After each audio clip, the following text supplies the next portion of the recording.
So we've been living through stage 4 load shedding this week. Eskom literally struggling to keep the lights on because it does not have enough generating capacity. At the same time, we've seen the COP26 discussions in Glasgow around climate change and moving away from coal, which is part of what is often called a just transition. Well, let's speak now to Professor Mark Swilling. He's a Professor of Sustainable Development at the School of Public Leadership at the University of Stellenbosch. He's been at those talks in Glasgow. Dr. Roland Ngams, the Program Manager for Climate Justice and Socio-Ecological Transformation at the Rosa Luxemburg Foundation, Southern Africa.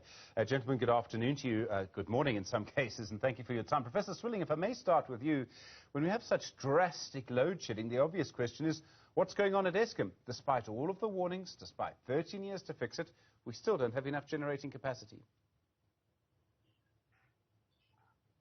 Yes, the simple truth is that we have not built new generation capacity for many years, despite many calls that we should be doing so. So that's the underlying reason.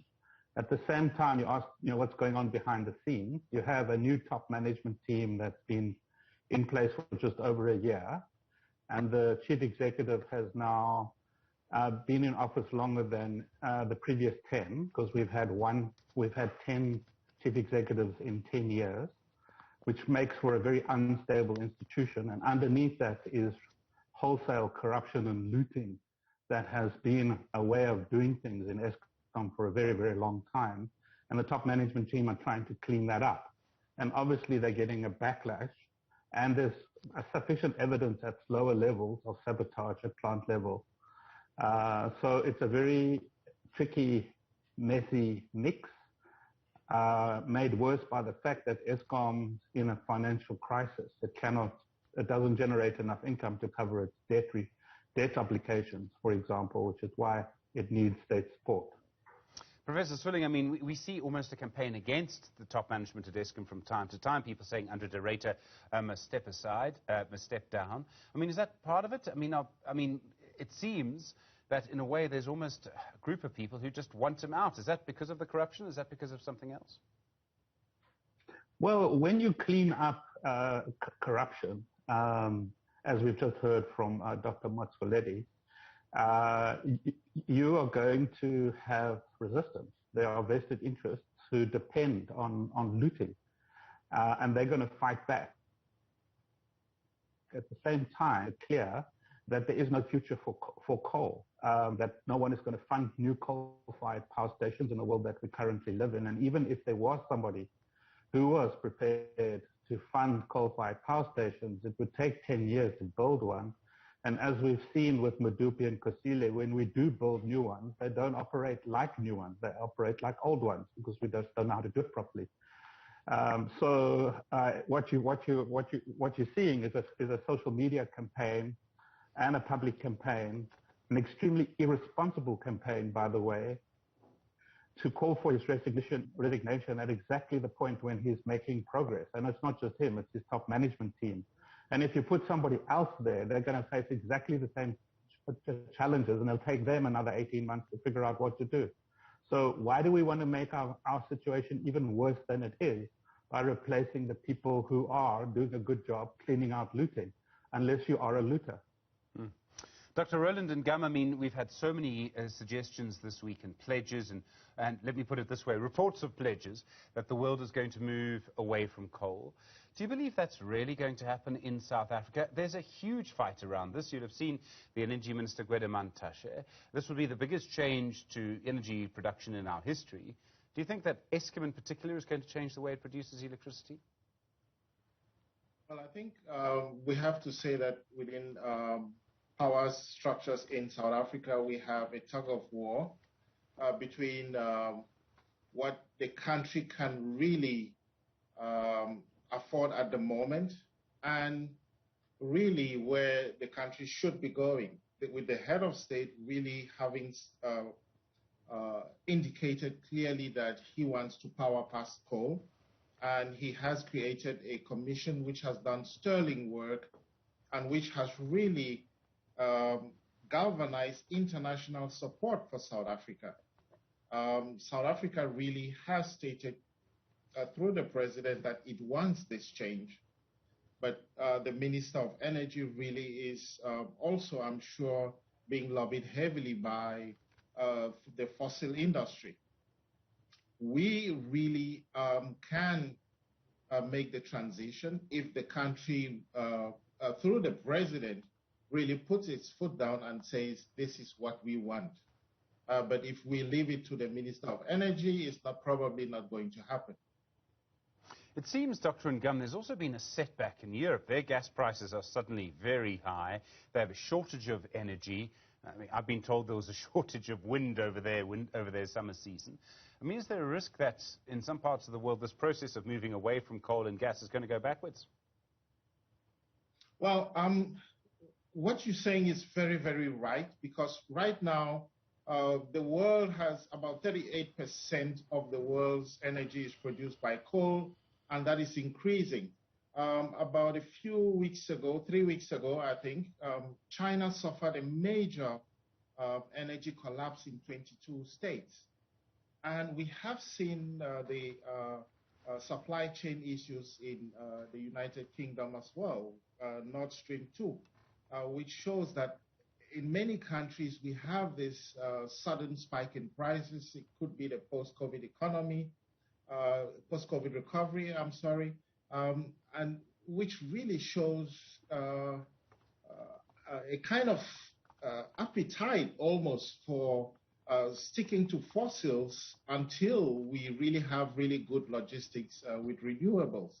And this could be a signal that many countries really have a kind of resistance developing at state level for fossils. But at the same time, we shouldn't be afraid, because there has been a massive growth in renewables, as indicated by the Director of the International Energy Agency, Fatih Birol. Professor Swilling, I mean, it shows how carefully you have to manage all of this. This is a big change in our society and a big change around the world. It's the biggest change in the history, really, of electricity production, in the history of the electricity industry. You're going to have vested interests everywhere. You're going to have setbacks, but it shows you how carefully you have to manage this. Yeah, very careful calibration is necessary during any form of transition. We've had very big energy transitions before, from wood to coal, from coal to oil, et cetera, and in all of those transitions, as well as outside of those kinds of energy transitions, there's always a mismatch between the complexities of demand and the dynamics of innovation.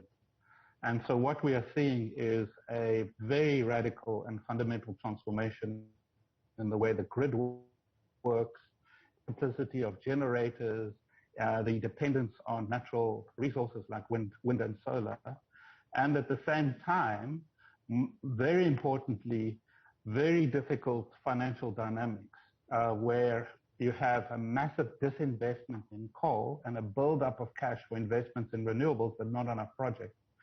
And so I think that's what you see at COP is the financial industry coming to the fore and saying, come on, we're ready to deploy a lot of capital, but it seems like the capacity and policies are not in place to make that happen. Dr. Ngam, I mean, we keep having arguments around baseload power, and the idea is that you need nuclear, you need coal to make sure that there's electricity no matter what the weather. And I mean, the problems in Europe, recently might be an indication, might strengthen that lobby. Certainly they're going to use it. And I realize there are very strong arguments against them. The point I'm trying to get to is that if one country makes a big mistake and finds themselves without enough electricity, it's going to put the whole renewable energy agenda back a decade. Well, I think the example you're giving really connects us to the power crisis we suffered in China a couple of weeks ago.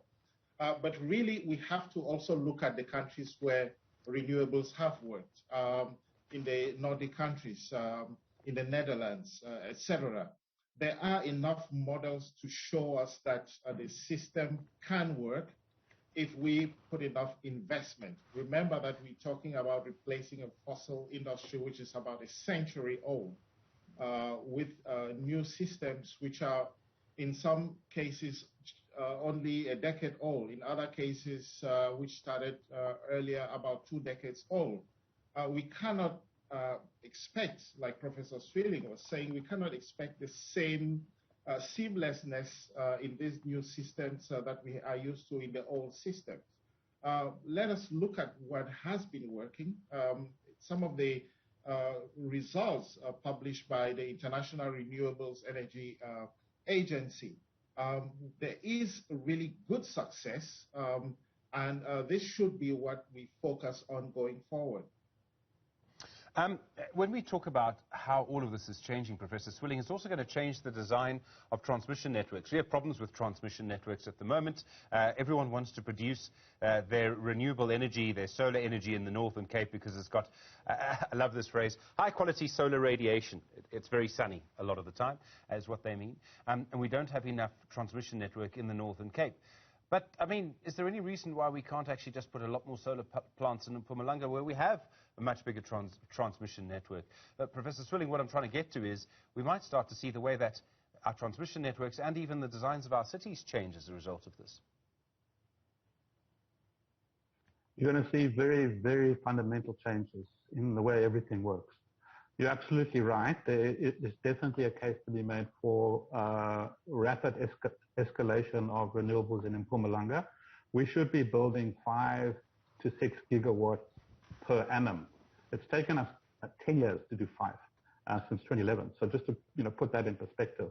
And you do need to start where there's grid capacity, which is exactly what Eskom is talking about, repowering the existing power stations with renewables, which is what the finance it's looking to raise will be covering.